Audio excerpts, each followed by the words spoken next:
It was all an illusion. It was all a fantasy. In short, it was all just a dream. Unfortunately, it took me 4 years to wake up. That's when I realized it was all a nightmare. I was the weird kid at the end of the driveway. I was the kid eating his lunch at the table next to the trash can. I was the kid glued to the flagpole. Yes, I was that kid. And it was easy to see why. I never had a father. To her, men are evil. She spent years trying to banish evil from my soul and my body. So in grammar school, I wore pullovers and frilly blouses to avoid toxic masculinity. All in all, I spent my childhood with a target on my back. My mother was a religious fanatic. She tried every religion from Catholicism, my grandparents' faith, to Pentecostalism, but none of them were strict enough for her. Eventually, she started her own cult, which was a twisted mixture of snake handling, the holiness movement, and second works of grace, alternatively called second blessings. Her own feminism was superimposed on top of it all. Funny enough, I later learned that my mother only knew these terms and never really understood what they represented or meant, even feminism. She just made up her own meanings for everything. My house was always full of fat, scruffy women, accompanied by either a sapphic partner or a pale, thin, totally dominant husband. This was my mother's congregation. Her followers were mostly women who embraced her hatred of masculinity. All of this mixed with the misery that was my childhood, and it never occurred to me that my childhood was unusual, except for the clothes my mother imposed on me. I thought everyone spent hours fasting and praying. I remember that I had friends in kindergarten. At least once I started going there. My mom was careful not to put me in the den of evil that public school was for her. The school district forced her to send me to school when they learned from a concerned neighbor that I existed. I missed the first half of the school year, so as soon as they sent me, I was already an outsider. Everyone else had already gotten over their initial shyness, so I was left alone as the scared newcomer. Also, I had never been around other kids because my mom kept me in seclusion.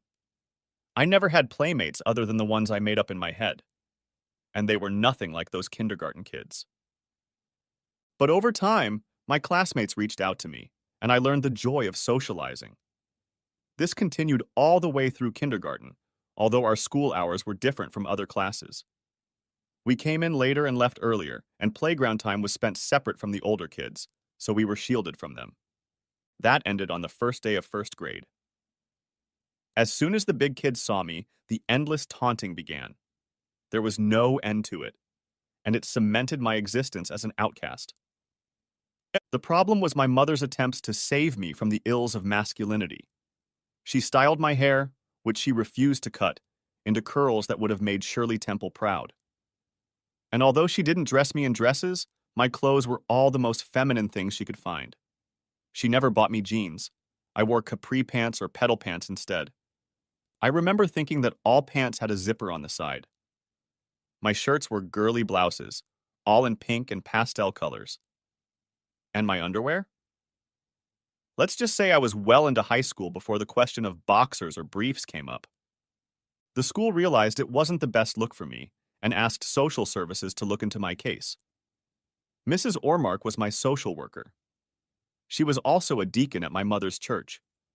The school was told to mind its own business, that my outfits were part of my mother's religious freedom. By my senior year of high school, I was able to avoid wearing the most cringeworthy clothes my mother bought me when I managed to scrape together or earn enough money to buy jeans and t-shirts at the local thrift store. The kind woman at the Salvation Army store took pity on me and let me buy enough clothes to get me through a week without wearing a single dirty one. I repaid her kindness by giving all the clothes I would no longer wear to the army to sell. My mom made me kneel, pray, and fast all weekend when she found out, but she didn't replace the clothes. I was allowed to dress in second-hand clothes I bought, wicked men's clothes, but it was too late to help. After years of bullying, I couldn't fit in or make friends. In elementary school, I was the weird kid with STDs, and in high school, I was the weirdo gay kid that even the real gays shunned. By then, I had given up trying. The humiliation was too great. After Shauna, I wasn't even allowed to have a partner in class. It was the first day of physics class freshman year. Shauna and I were paired up as lab partners, despite her loud and stern objections. I think "not with that freak" was her kindest comment that day. As we approached our lab table, I saw that her stool was dusty and decided to dust it off with my hand. Unfortunately, just as she decided to sit down, my hand and her ass met. She jumped up and very loudly and vociferously stated that I had tried to grab her, as she phrased it, and repeatedly. She continued to talk about what a pervert I was for the next 3 years, until I left that school, cementing in everyone's mind that I was a pervert. My mother's church, with its now infamous castration revelations, as her sermons were called, did not help me overcome that image. So, no lab partners, no study buddies, no team sports, no gym class. All through high school I sat alone, worked alone, existed alone. The only thing the Salvation Army didn't sell was underwear, so without knowing that commando was an option, I still wore the underwear my good old mom bought for me. I never knew that boys wore anything different since I was never introduced to PE.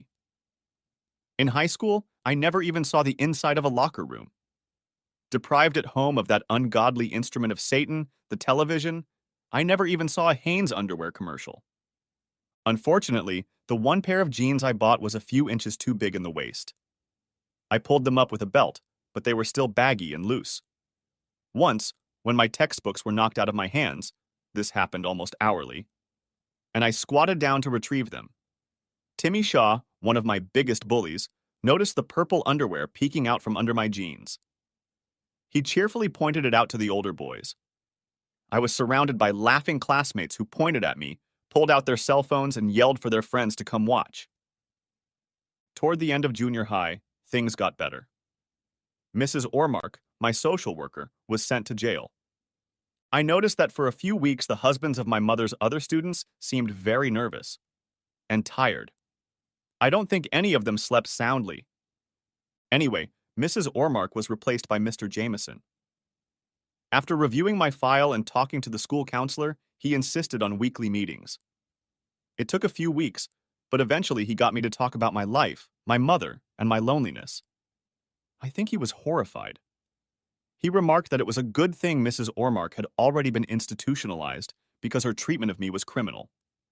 He reflected, and after a visit to my mother, when he really put the fear of God into my mother by threatening her with everything from jail to losing her Social Security benefits, he began spending time with me. He became the first father figure in my life.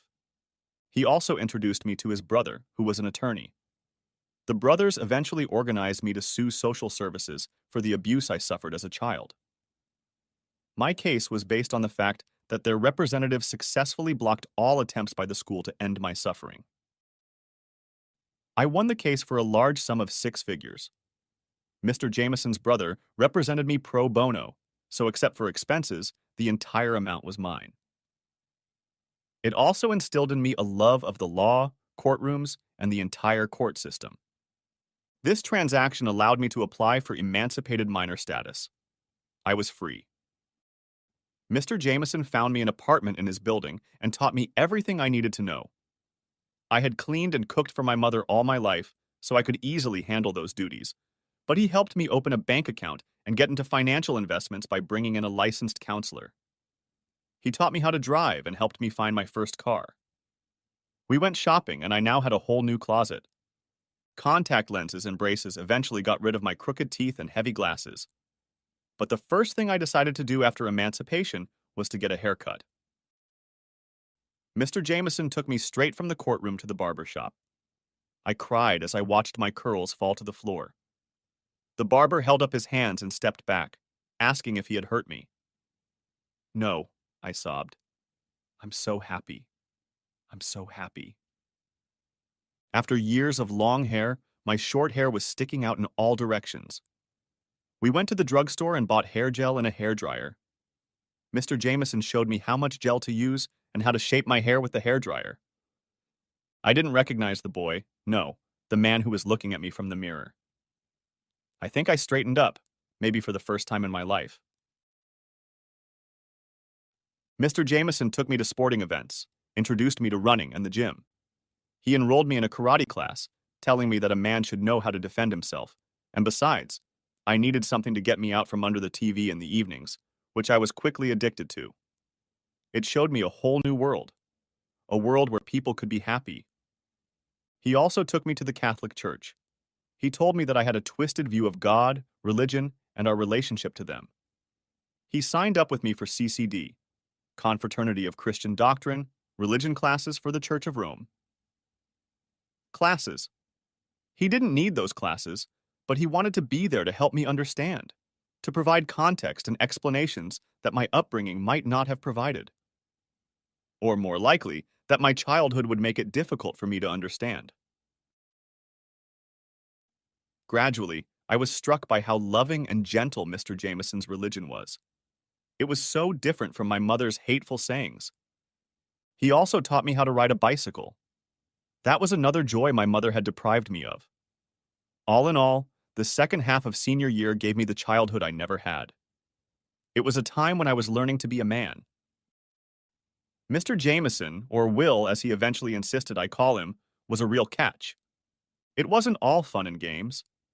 They weren't always the most comfortable conversations, but shortly after my 18th birthday, Mr. Jameson sat me down at a table and answered questions that had puzzled me for years. I finally learned what had confused me growing up in this societal isolation I was locked into. Mr. Jameson taught me how to be a man. That's pretty much what my childhood was like. Loneliness, avoidance, bullying, and trying to figure out what masculinity was that my mother tried so hard to protect me from. When I became emancipated, other problems were discovered. My tongue was tied when interacting with people. Even with Will, I had difficulty expressing myself, stuttering and whispering. The stuttering especially interfered with my ability to be quiet. Imagine a guy in pedal pushers and a ruffled blouse slowing down, in high school. Not the most pleasant picture. To help me socialize and correct my speech, Will got me a speech therapist. I'm not sure exactly what he arranged, but it didn't take her long to fix my speech problems. The fact that I was a stunningly beautiful woman also helped me become more confident with women. It was marvelous. When our sessions went on even longer than I thought they should, I didn't mind. I was just happy to have more opportunities to look at that beautiful cleavage. I never made it back to my school. Will had made the brilliant move of getting me into an elite private school for my senior year. It was his alma mater, and he pulled a lot of strings and enlisted support to get me a job there. I was still shy, but I had a good build and a nice face, and my shyness was mistaken for a strong, silent type. Girls asked me out on dates and dances. Without further ado, I became somewhat popular. I made friends, went to movies and parties, took girls out to dinner. Suddenly, I was just an ordinary teenager, albeit an emancipated one. A week before high school graduation, my mom reappeared in my life. Somehow she knew where I lived, and as Will and I were coming home from karate class, she ran across the street with a knife raised above her head, screaming that God demanded my purification. I froze with fear. 18 years of living with my mother was hard to avoid. Will rushed to my side, coming between me and the Sheridan, running toward us. Was he risking his life for mine? The thought flashed through my paralyzed brain. But it was not to be. Mom ran out in front of the speeding truck. I swear I heard a crunch when it hit her. And just like that, a major female influence in my life was gone. I had mixed emotions. My mother was never a nurturing person, but she was my mother. I hated her, but I also loved her. Why? Yes, she made my life miserable, but when I was sick or in pain, she nursed me and comforted me. People have told me that my mother was evil, but I don't think so. She was delusional and had twisted beliefs, but she really believed in them. I don't think she ever intentionally hurt anyone, although I know she would have hurt me eventually. But I am sure that somewhere in the depths of her brain, she believed that God had spoken to her and, like Abraham on Mount Moriah, asked her to sacrifice her son. But beyond the demands of her God, she was always kind to the women in her church, helping many of them through abusive relationships or financial problems. She was even kind to the men who asked for or needed help. All her life, my mother was on some form of welfare, But she never hesitated to share money or food with anyone she thought was in need. Yes, she made my life hell, but despite her beliefs, I think she loved me. Will insisted I see a therapist because I had witnessed my mother's death. I had one meeting with this therapist. She noted, tellingly, that I had never shed a tear over my loss. The only thing she said was that my primary feeling about my mother's death was, above all else, relief. I agreed and never went back. Personally, I liked Mona's therapy better than this psychobabble. Will insisted I go to an Ivy League college and pulled strings again to get me into his alma mater. I had an amazing 4 years, but the most amazing of them all were the women, culminating in the goddess Eve. Eva and I met at a frat party during my junior year. By then, I was fully acclimated and socialized, largely due to Will's help and example. I was relatively popular, being the star of the college chess club, a member of the cycling team, not as grandiose as being a member of one of the real sports teams, but it had a certain cachet with some female students, and a member of one of the best fraternities. Yes, it was Will's fraternity. I was treated like his legacy. Academically, I had every chance of graduating with honors, if not distinction. And my life was great. At least that's what I thought. But then I met Eva Stokes.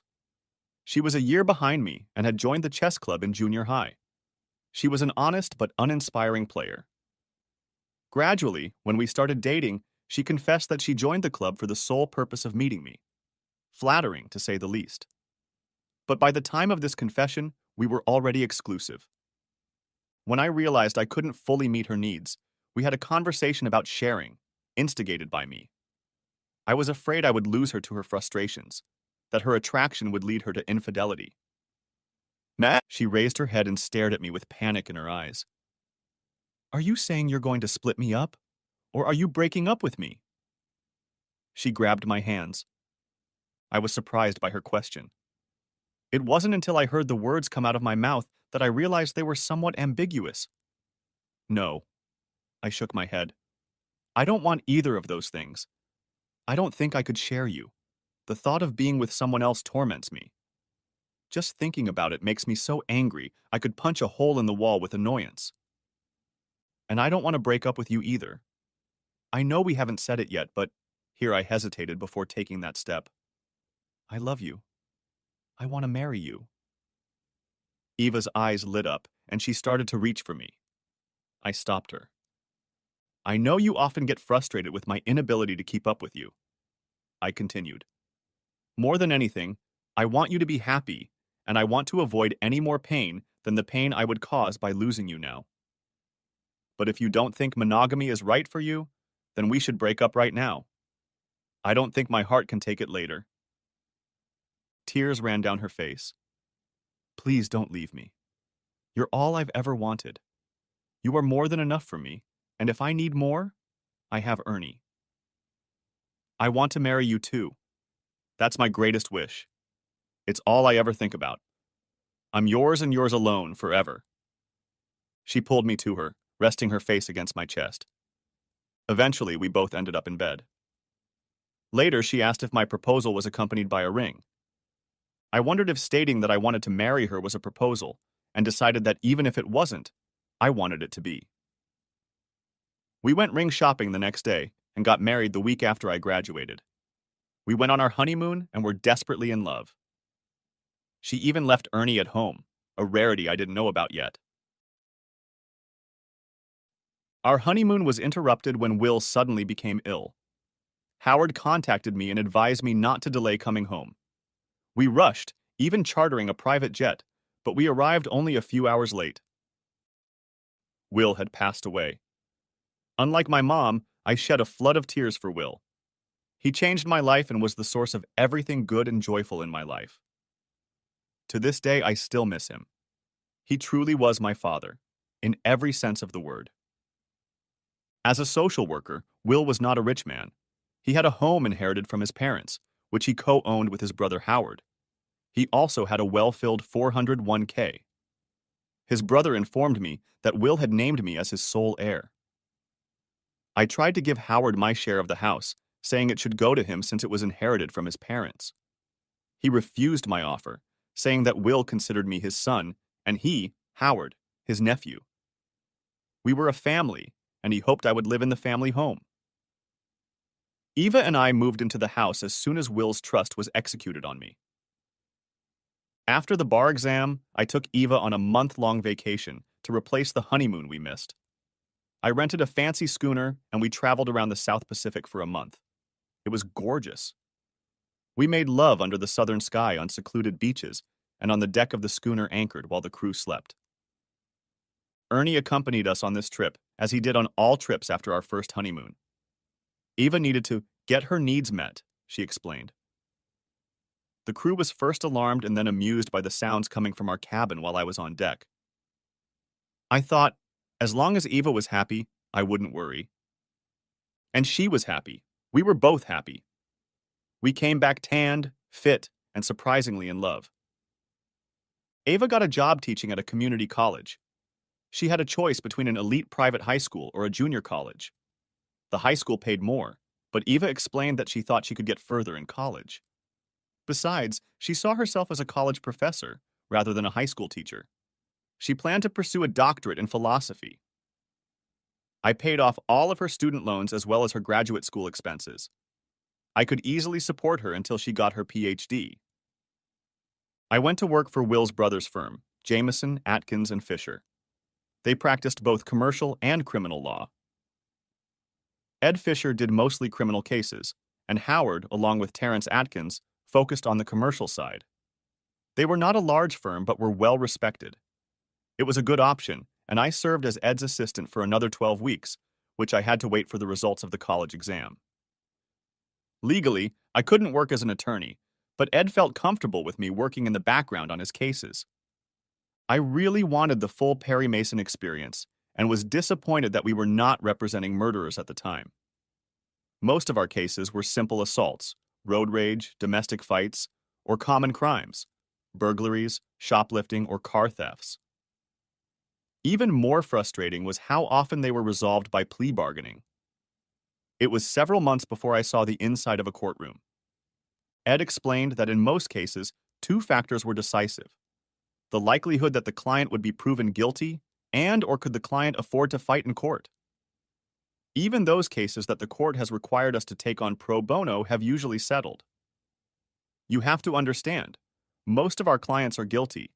They tend to be career criminals and are very realistic about their chances. They prefer to plead guilty, save court time, and serve a third or less of the sentence they would have gotten if they had gone to trial. So much for Perry Mason. Ed joked that I should have spent my childhood watching Let's Make a Deal. Let's hear it from Monty Hall and Wayne Brady.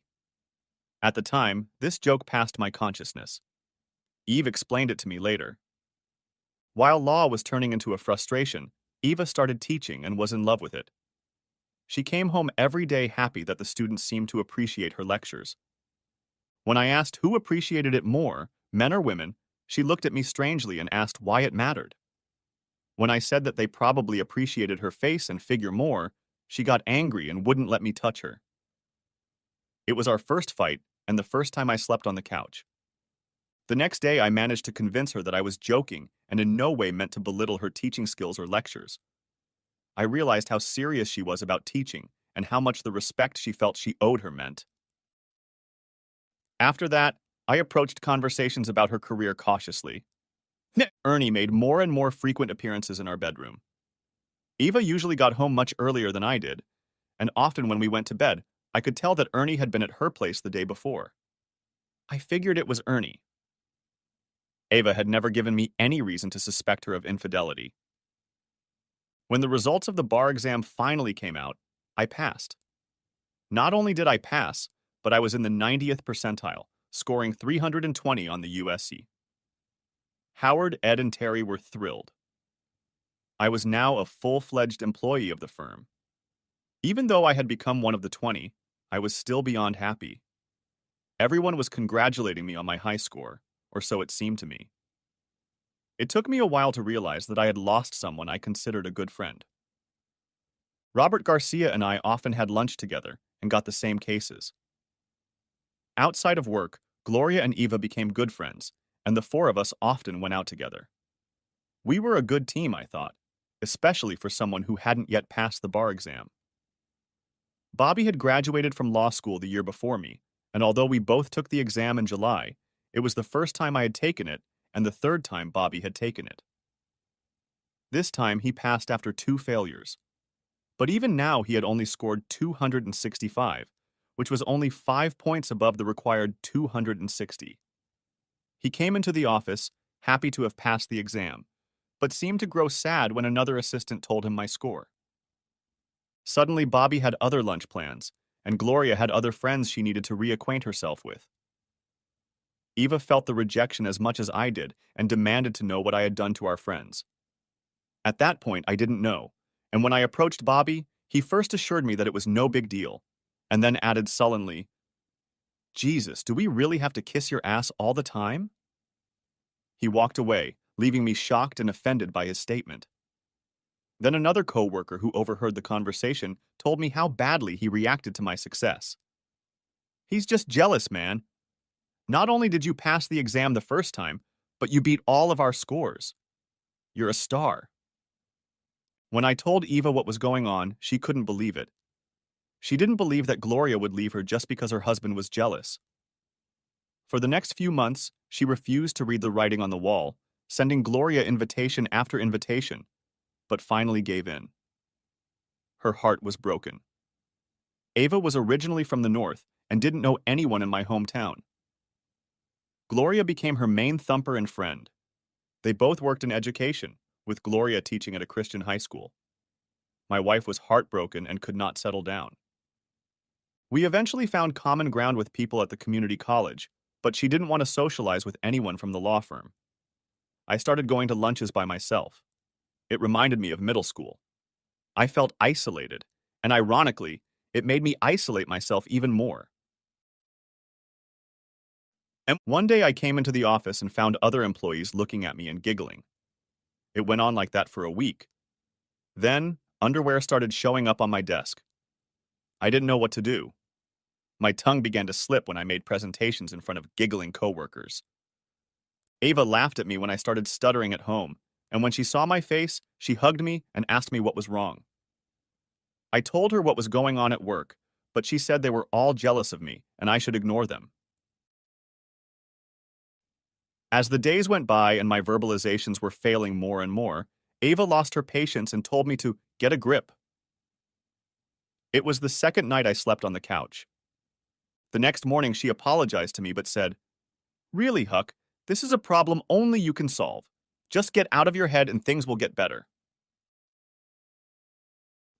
It was obvious that she was losing respect for me, and it was affecting our lives. I missed Will. He would have helped me work through these issues. Eventually, my stuttering began to undermine the cases I was working on. Clients had trouble understanding me. My work began to disappear too, sometimes misfiled, and more often missing altogether. Bobby chuckled and smirked when I embarrassed myself in front of a client. I knew it was him, but I had no proof. Eventually, I was called into a meeting with the partners, and Howard demanded an explanation of what was going on. I tried to explain that I felt alienated, that I was being groped. I explained how my documents were disappearing, and in some cases being rewritten with errors that I would never have missed. In less than 2 months, I went from a star to a stuttering, tongue-tied embarrassment. I thought I had overcome the trauma my mother had inflicted on me, but it all happened again. I felt like I was there again, tied to the flagpole. And apparently, I was. During the meeting, Howard's computer beeped with an incoming message. Thinking it might be important to the current case, he opened it. A shocked expression appeared on his face. I noticed him scrolling through several images. "I think I know what this is about, Huck. You still have friends among the aides, and one of them forwarded me some emails that were sent to all the aides except you." With those words, he turned the laptop around so that I could see the gallery of photos he was looking through. "These were sent months ago. Your friend should have sent me these then." There I was with my Shirley Temple-style curls glued to a flagpole. Photo after photo documented my childhood, including a video of my mother standing behind the pulpit preaching. The nightmare of my childhood, on display for all to see. I got up and walked out. Howard called out to me repeatedly, but I didn't stop and didn't dare go back. I was too depressed to even stutter. As I walked out of the office, I saw Bobby and a few other employees laughing. Perhaps Bobby was the friend who forwarded the letters to Howard, if only to cement my humiliation in front of the partners. In the evening, I sent my resignation letter to the firm. Eva tried to talk me out of it, asking what was I going to do if I quit. Any law firm in town would probably have gotten those pictures from someone who had sabotaged me at Jameson, Atkins, and Fisher. And she was happy in college and didn't want to move to another city. Once again, she told me I had to man up. I opened my briefcase to get my thermos and clean it, and to my surprise, several pairs of underwear fell out of there. Ava looked at them and smirked. I should have known, she said. Gloria told me we were cut out because you were hitting on Bobby. That's probably why you can't have a relationship anymore. So much for monogamy. She left and slammed the bedroom door shut. This was the third night I slept on the couch. I couldn't believe that my wife, with whom I had lived for over 4 years, could have such thoughts or believe this slander.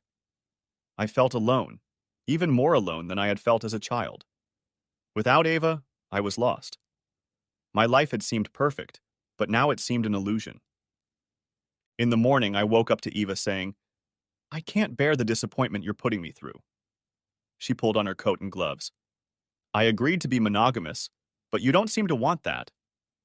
She smirked again, then continued. You know, I targeted you in college. You had a great bank account.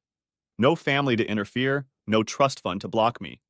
And the girls talked about how great you were in bed. I don't see it. I never have. Well, at least I paid off my student loans and my master's degree. Our divorce settlement should cover my doctorate. I'm going to stay with Bobby and Gloria for a while we get everything settled. Eva turned and walked out. It appeared that she had already packed her things and loaded them into the car. I sat stunned, watching her walk away down the street. But she loved me, I thought to myself. I couldn't believe she didn't. Howard showed up the next day. He refused to accept my resignation. I was family, and he needed me at the firm. How can I even show my face in public? I asked. They've all seen me like this. Take a resignation letter. I was so distracted by my missing Eve that I didn't stutter or whisper at all. Howard sat looking at me for a minute. You know, when Will first told me about you, he described a child with an incredibly horrible childhood. He described it as heartbreaking. He doubted that you would ever be able to overcome those horrible experiences. But he was determined to help you and was so proud of you, of how well you had recovered. He bragged about your strength. He laughed fondly at the memory that came to him. He called you Superman, a heroic figure. He called you his son. How proud he was of you. He stood up, getting ready to leave. Your job is for you. You're my nephew, but besides that, you're our best assistant, or will be when you gain experience. Ed says he'll be in trouble without you, that you understand some things better than he does. You know, the only thing that's changed is that more people know how you suffered as a child. It doesn't change what happened, and it sure as hell shouldn't change who you've become. Take your time and work on your linguistic skills. Mona told me to call her. He put a piece of paper with a phone number on the table and left. I didn't contact Mona. I didn't go back to work.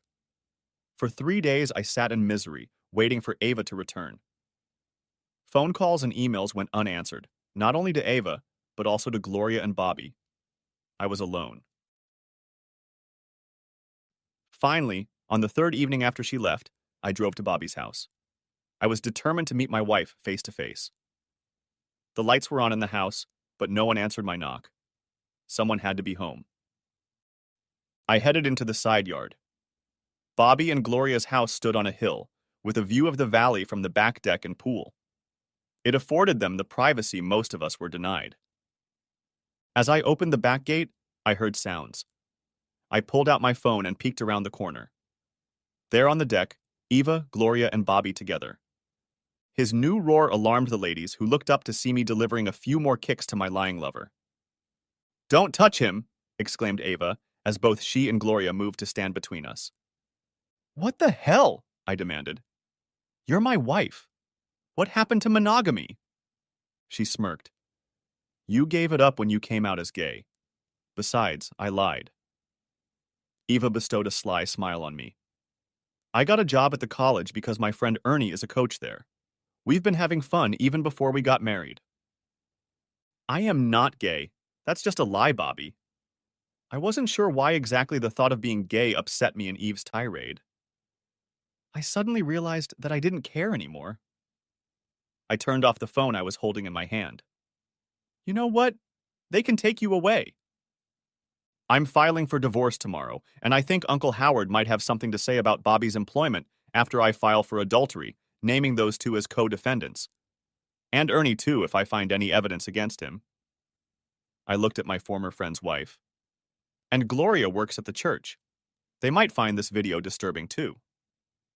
Gloria blushed. Bobby only groaned painfully. "The good news is that I'm unemployed. My investments predate our marriage. Will's inheritance, including our house, is in a trust for me, excluding you, and the court will likely award me alimony since you are now the breadwinner in our marriage." I turned and walked away. I left through the house, figuring it was the shortest way. As I passed the open bedroom door, I saw the former Ernie standing proudly on the bedside table. I stepped aside and picked him up. I had plans for him. The new series of humiliations showed me what Howard had tried to tell me and what Will saw in me. I had a strong character. I could face it all and find a better way to live. That's what Will had taught me. I let Howard know that I would be back as soon as the divorce was finalized. I wanted my wife to be the breadwinner in this marriage after the divorce. With my investments, I might not get alimony, but I could afford to try to get it, just to torture Eve. And I would do my best to keep her penniless when the divorce was final. When I got home, I'd close our credit cards and make sure all the accounts were emptied. I planned to pursue Bobby in court. I would appear on the other side in any case he worked on, pro bono. I planned to humiliate him until no decent law firm would hire him. And Gloria? I figured that getting her away from Bobby with the help of the most beautiful women I could hire as her mistresses, only to have them dump her as soon as her marriage fell apart, would be punishment for both Garcias. Besides, I had no hard feelings toward Gloria, other than the ones that were sure to arise when I watched the video I had made. I sent the video to the cloud and went home to do two things: introduce Ernie to my barbecue and find that piece of paper with Mona's phone number. She was only 5 years older than me. I think I needed another graduation ceremony. This could be fun. Part 2.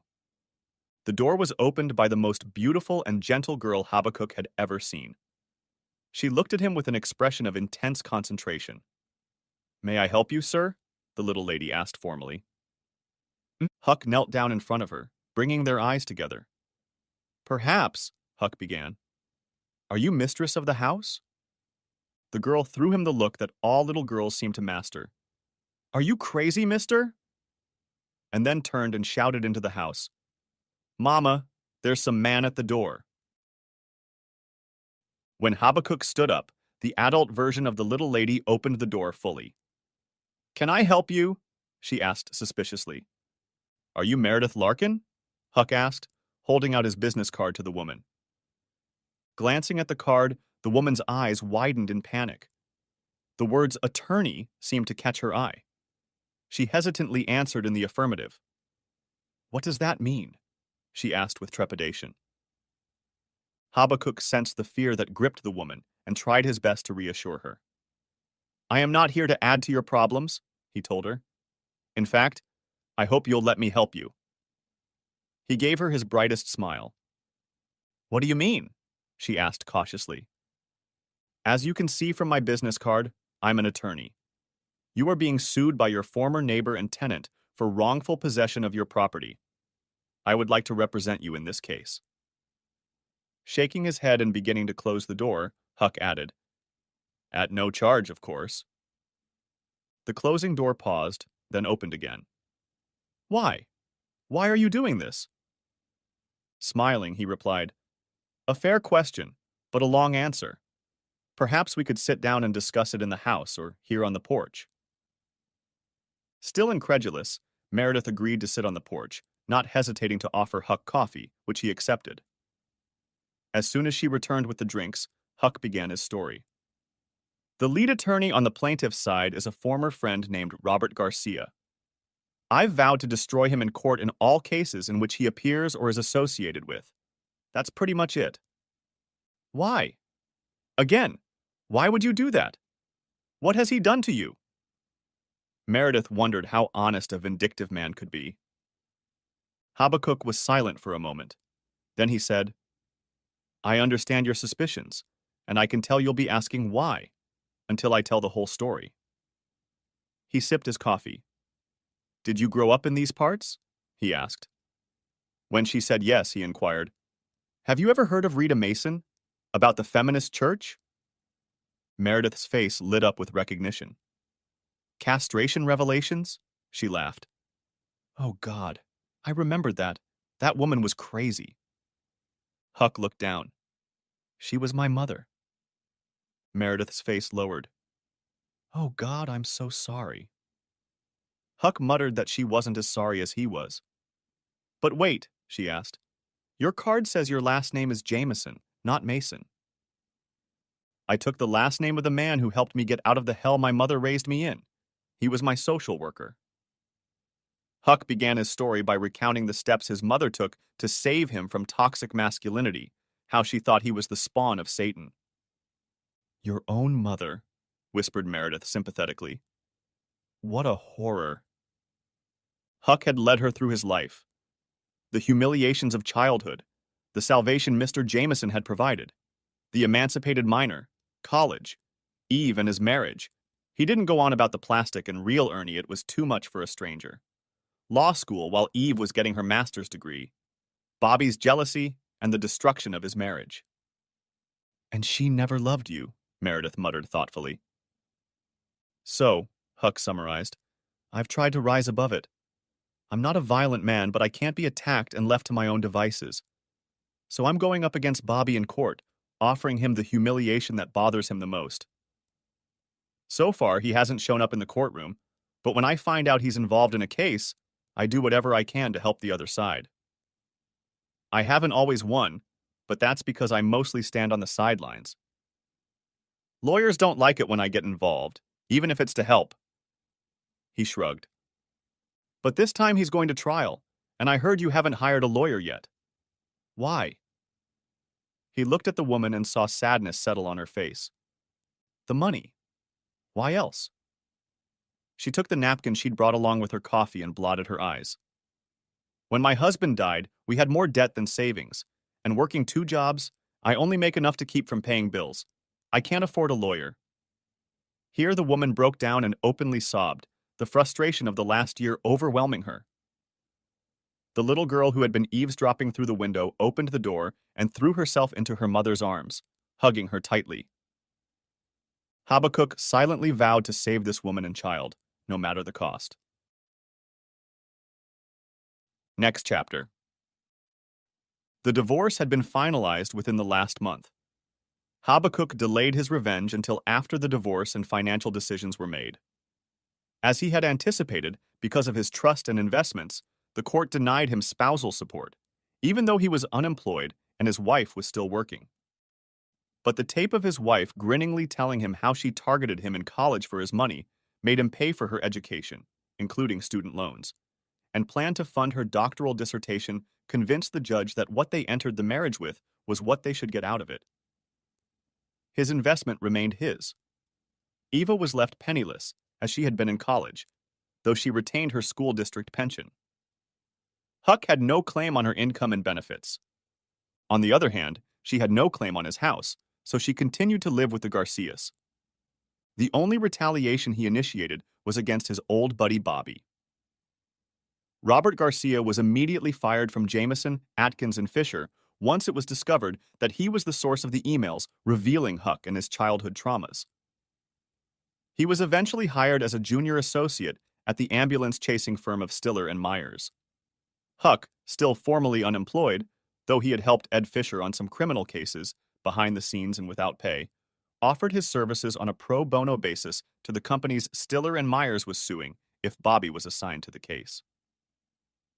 A clerk at the firm was willing to keep Huck informed of Garcia's workload for a fee. Although Huck was working alone, Howard Jameson was happy to offer Huck the services his firm could provide as support. The assistance was considerable. Huck was able to successfully defend the companies in all of the cases in which he was involved. 2 companies declined his offer, and he was turned down several more times by the company's law firm, even though his services would have been pro bono. When Stiller and Myers finally realized that Huck Jameson had been instrumental in their defeats, they approached him with a job offer. He laughed and turned down their first and all subsequent offers. When they learned that he was acting as an unpaid agent, they finally wondered why. After learning that they were being pursued because of Garcia, they made him an offer, which he accepted. He would not work against them without pay if they would release Bobby from his job. In doing so, he reserved the right to go up against them with any paying clients. One of the law firms that twice refused his help was Strum and Deutsch. They subsequently lost both cases, not only with huge sums but also with additional punitive damages. The companies, each of which wanted to accept Habakkuk's offer but yielded to the law firm's refusal, subsequently fired Strum and Deutsch. The law firm blamed their firing on Habakkuk and happily hired Garcia. Unlike Stiller and Myers, S&D was a highly professional and respected group of lawyers. Their clients were huge firms that paid 6- and 7-figure fees each year, exceeding the actual value of S&D's legal services. Nevertheless, the loss of the client was painful, and as punishment, they expected to humiliate Huck in court. Garcia was relegated to a paralegal position while those in power searched for a case that would not jeopardize their large bills. The case against Meredith Larkin was a perfect fit. The client was not one of their corporate clients, but was a cousin of one of the senior partners. The case was being handled as a favor to a cousin who was trying to acquire Meredith's property for herself. Bobby was happy that he was finally being assigned a case, and even as a presenter. He would finally be able to show his superiors what an excellent lawyer he could be. His confidence waned when the 2 junior partners were joined by paralegals, and it soon became clear that Garcia was a lead only on paper. Next chapter. Gloria Garcia was forced out. It was fun at first as Bobby and her put Eve to bed, and she even anticipated Ernie joining in the fun. So, a few times on Friday night, she'd made the excuse that she was going out with her girlfriends from work and then heading to Sappho's, her favorite bar. To hell with men. That night, she took a quick first drink of tequila and then signaled the bartender, looking around the room. She was surprised to see a familiar face light up when they met eyes. It was Regina, one of her junior high school students from 2 years ago. Regina smiled broadly and walked over to Gloria. "Mrs. Garcia, my favorite teacher." Regina kissed Gloria on the cheek. "Call me Gloria, Regina. You are no longer my student." Gloria patted the stool next to her. "Gloria, I have to tell you. I've always been head over heels in love with you." She laughed. Of course, there wasn't much competition, considering that many of the teachers were dried-up old nuns. "Are you still in love? You're 18 now, aren't you?" she asked hoarsely. "My sister is leaving today. We could leave the house alone." Regina tilted her head and raised her eyebrows with an unspoken question. "Let's go!" Gloria didn't have to think long. Their affair lasted exactly 2 Fridays. For the second week, Gloria went straight to Regina's house. At the climax, the bedroom door opened, and Regina's sister Ronnie appeared with a camera in hand. Gloria jumped up. "Stop that picture taking. You have to erase it now," she demanded. Ronnie laughed and said, "Sure, no problem. I wasn't actually filming." Next chapter. "When Ralph died," Meredith began, I was a mess. It was just Ruby and me. Kissing the girl on her lap, she told Huck her story. Ralph had no family, just like me, and he managed all the bills and savings. I was hopeless at it. So when Martha, my neighbor, came to help, I thought she had saved my life. Ruby wasn't even a year old at the time, and I was shocked. Ralph was proud that I was a housewife. I had never worked outside the home, so bringing up Ruby and making a home for my family was supposed to be my only job. But when Ralph was diagnosed with cancer, and suddenly, she stopped and hugged Ruby as another sob escaped her lips. Suddenly, Ralph was gone. And so was our income. I thought he had a life insurance policy, but I never could find it. Martha seemed so responsive. She sorted out my mail, sat with Ruby while I went to work, first at McDuffie's Burgers, then a second job at Priceco to make enough money to keep a roof over my head and food on the table. The real trouble started when Martha offered to move in with her, so it would be easier to take care of Ruby without having to shuttle back and forth. When I worked nights in the warehouse at Priceco, she could sleep in the guest room. It made sense, and she was so kind, I agreed. We really had become a family, I thought. When the tax bill came, she paid it before I even saw it. She said she knew I didn't have any money to spare. I had just started working, so it took a few months before I could make enough money to pay her back. I even had to sell some of my jewelry to raise enough money. Then she asked for the money in cash, said it would save her from going to the bank. She laughed bitterly. Saves her from going to the bank. What nonsense. Let me guess, Huck interrupted. Good old Martha lives here and pays taxes. She probably figured out how to pay them for the next few years too, didn't she? Just saved you the trouble. And you paid her off in cash.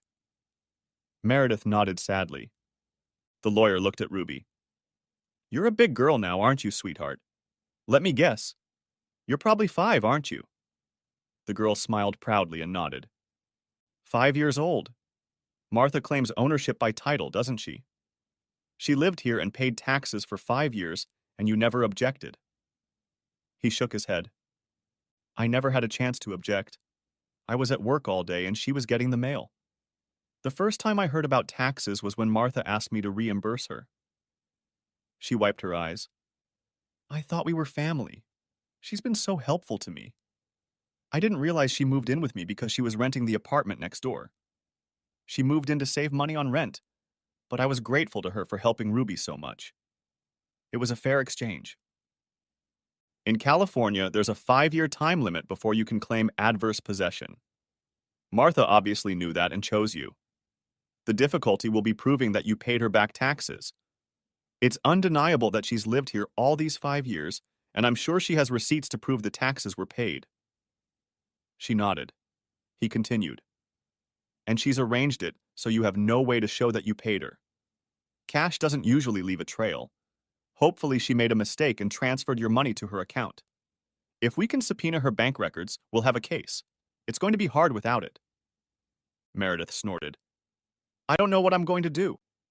I managed to get Martha out of the house, but I can't afford to change the locks, and she still has the keys. And I can't go to work. I have nowhere to leave Ruby. Smiling at the distraught woman, he pulled out his phone. We can fix all this. When he called a locksmith, she objected, saying she couldn't let him do it, that she wouldn't be able to pay him back. He raised his hand to cut off her objections while he gave instructions to the locksmith, who promised to come right away. After hanging up, he told her that she didn't have to pay him back, that he just wanted her to be safe. When she still objected, he thought he understood her. Look, people are helping me. People who didn't have to help me paid for things, and one, his eyes were watering from the memory, one very special person left me his inheritance. Believe me, that's not a problem. And if you think I'm just another Martha who wants to take advantage of you somehow, I'll be happy to draw up an agreement that says, 1. I take on your case at no cost, all costs and expenses fall solely on me, and 2. Your safety and Ruby's safety are considered an important part of the case, and will therefore be provided solely at my expense. He smiled, summoning Rosa, who was his assistant at JA&F. She was a Hispanic woman in her late 50s who had 8 children, the youngest of whom was only 10 years old. I told her about Meredith's childcare problems and asked how she was handling her own. 15 minutes later, the agency she was using promised to send some potential babysitters the next day for Meredith to approve. Meredith cried in frustration and said she couldn't pay for it. All right, Huck suggested. Tell you what, we'll sue Martha and you can pay me out of the proceeds when we win.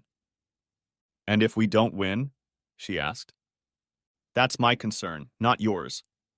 I'm happy. You can go back to work and Ruby will be taken care of. Isn't that what we're hoping for?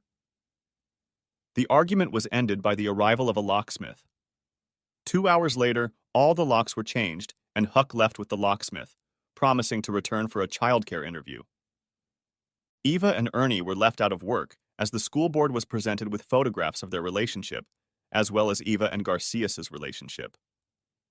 Photos obtained by private investigator Huck using a camera hidden in a supply closet in the classroom, showing the couple having fun at work, were sufficient. The other photos were unnecessary. However, the male board members appreciated the overkill. Gloria was on point, as was Eva, as did some of the women. When Eva was told that the reasons for her dismissal would be included in all the recommendations the school had to provide, she realized that her career in education, which she had enjoyed so much, was probably over. Furthermore, she would never be able to afford a doctorate. The idiot Ernie tried to console her by suggesting that she go to his house to talk one-on-one. Angrily pushing Ernie away, she cursed him and told him that it was over between them, that she never wanted to see him again. She also cursed her ex-husband and vowed revenge. It was enough for her that she had lost everything in the divorce, lost the lifestyle that her husband's wealth had provided. She realized she had given her husband the ammunition he needed when she foolishly discovered she had used him, married him solely for her own financial gain. Still, that asshole shouldn't have been so vindictive. Thank God the Garcias were still willing to give her shelter. She didn't have enough money for her own place. She pondered how she would cement her relationship with Bobby. He had finally gotten a job at a great law firm, not like the firm Huck had fired him from. Then again, he didn't have to be so damn vindictive. But now that Bobby was working at an even better firm than Jameson, Atkins and Fisher, maybe he could fund her doctoral dissertation. Then Eve could find a college to work at. She just won't mention teaching high school, and she'll never have to ask for a recommendation. Next chapter. Huck stopped Gloria in the parking lot as she was leaving school. She almost ran back inside when she saw him, knowing how he stalked his wife and her husband. She was afraid of what he would do to her. He had threatened her with a job the night he caught them all, but he never fulfilled his promise. Hi, Gloria. I have a movie I want to show you. Huck held out the iPad. This never happened. I'm not doing this, hissed Gloria, looking around to make sure no one was around to hear. No one was. Oh yeah? Maybe I'm wrong. Let's watch the video. He pressed play. No, that didn't happen. You can't use that tape, pleaded Gloria. Oh yes, I can, he stated, smiling smugly. Of course I won't if you're willing to work with me. While Gloria agreed to anything, she insisted, he looked over her body. He had watched the videos of her, his wife, and Bobby several times, and she was worthy of attention. He intended to enjoy a few sessions with this bitch before going ahead with his plans for revenge. He had a few graduation ceremonies with Mona right after his marriage fell apart, but since then, Mona had fallen in love with a soulmate and gotten married. It had been quite some time since then, and Huck could think of a few things he'd wanted to do with Gloria. Besides, he had revenge to exact on Bobby and his wife. And he wanted to reward his private investigator. And then there were a few other people Gloria might not like, but Huck could insist on his own.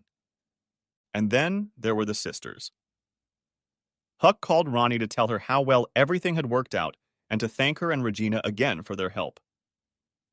Ronnie brushed off his thanks. Hey man, you've helped out Twisted Sisters a few times already, all pro bono. We were happy to help you out. Huck made a mental note to add the sisters to the list of favors Gloria was scheduled to provide. Bobby assured Martha that they had a good chance of unraveling the case. They could prove that Martha had lived in the house for more than 5 years and had paid the property taxes herself for all 5 years, without objection from Meredith Larkin. The case was open and shut. The case was so compelling that the two junior partners walked away from it, telling Bobby that they were sure even he couldn't screw it up. Bobby didn't mention it to Martha as they smiled smugly at each other.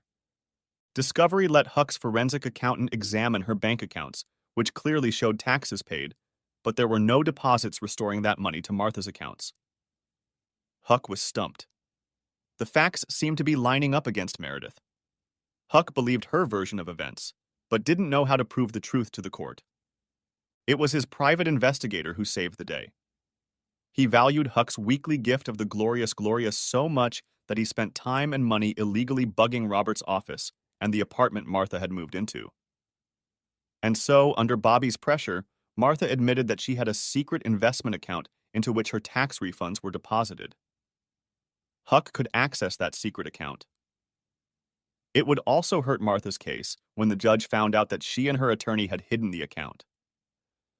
Huck would have to find a legal way to discover this account so that it could be established that Garcia knew about it. But during Martha's meeting with Bobby, a bonus occurred. She claimed that Ralph Larkin had an insurance policy with XYZ Insurance Company that Meredith never cashed in. Martha had all the correspondence with the insurance company, and she wanted Bobby to find a way to file a claim against her.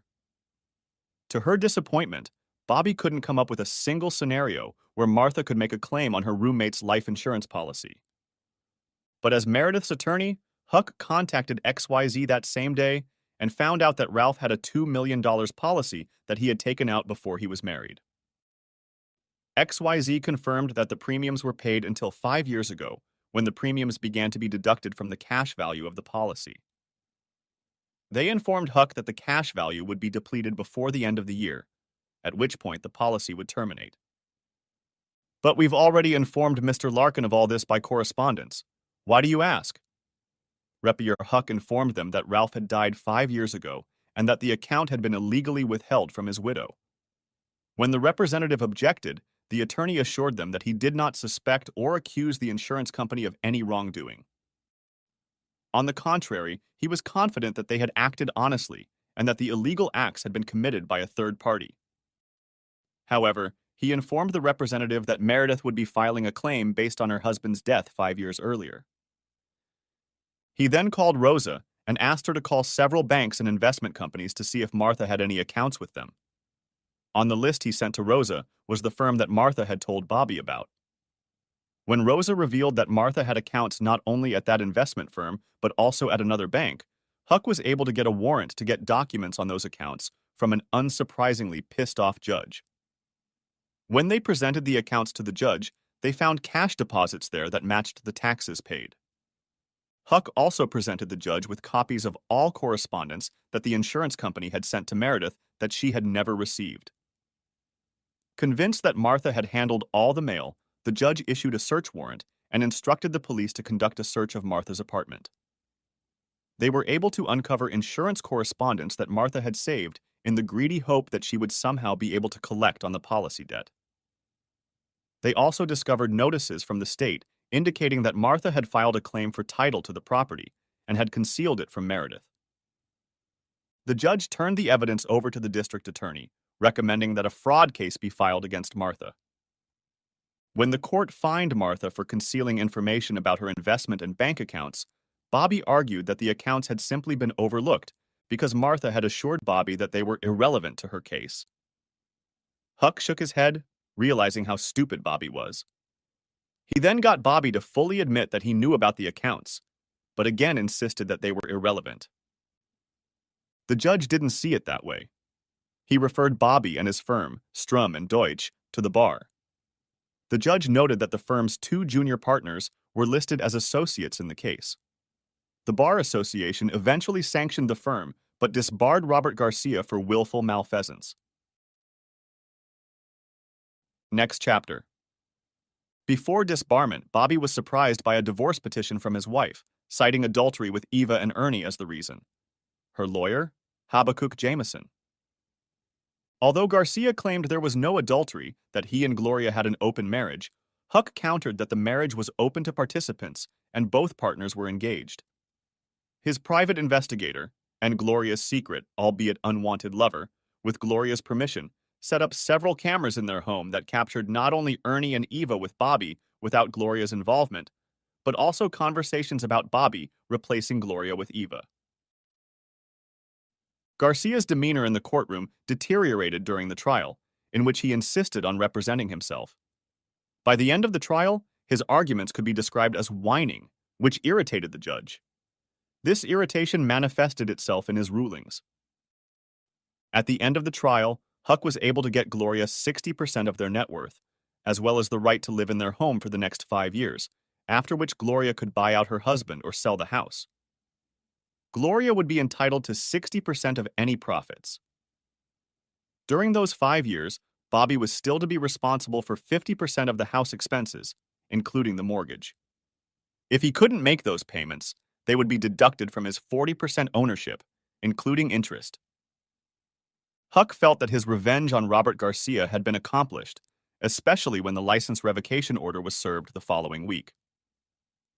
Huck gave Gloria to a private investigator who, fat, bald, and 50 years old, couldn't believe his luck. He had never had a mistress who was as gorgeous as Gloria. Under threat of criminal charges, Gloria agreed to a 6-month sentence. Gloria decided that 26 sessions with this smelly man was better than years in jail. It was during the 5th weekend that the private investigator introduced Gloria to his friends. When Gloria's divorce was finalized, Eva found herself in deep shit.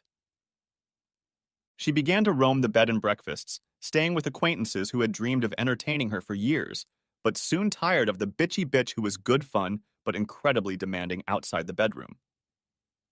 She rarely stayed in the same bed for a month. With no money in the bank and refusing to go to school, Eva applied and was accepted into a management training program for a retail company. Eva hated the idea. The position was clearly beneath her dignity. But as she was running out of lovers who could offer her at least temporary shelter, she needed a job to pay for an apartment that made her student apartments seem like mansions in comparison. She cursed her husband again for bringing her to this state.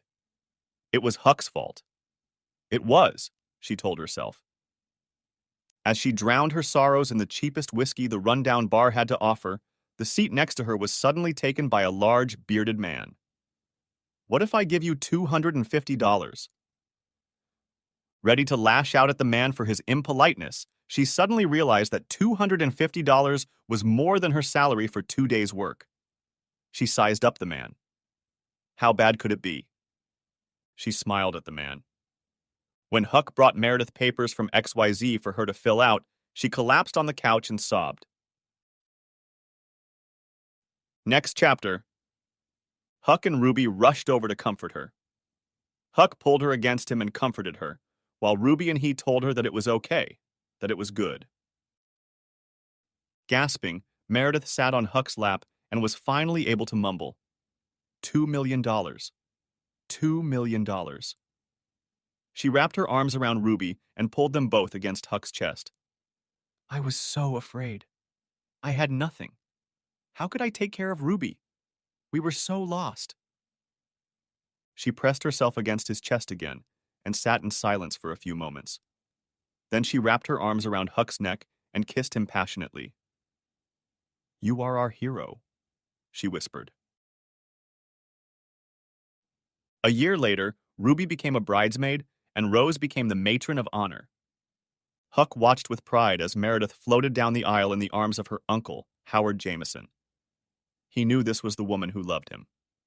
God knows she was bringing him back to life not only for a second, but a third round. His smile grew wider as he thought of the pleasure this woman gave him.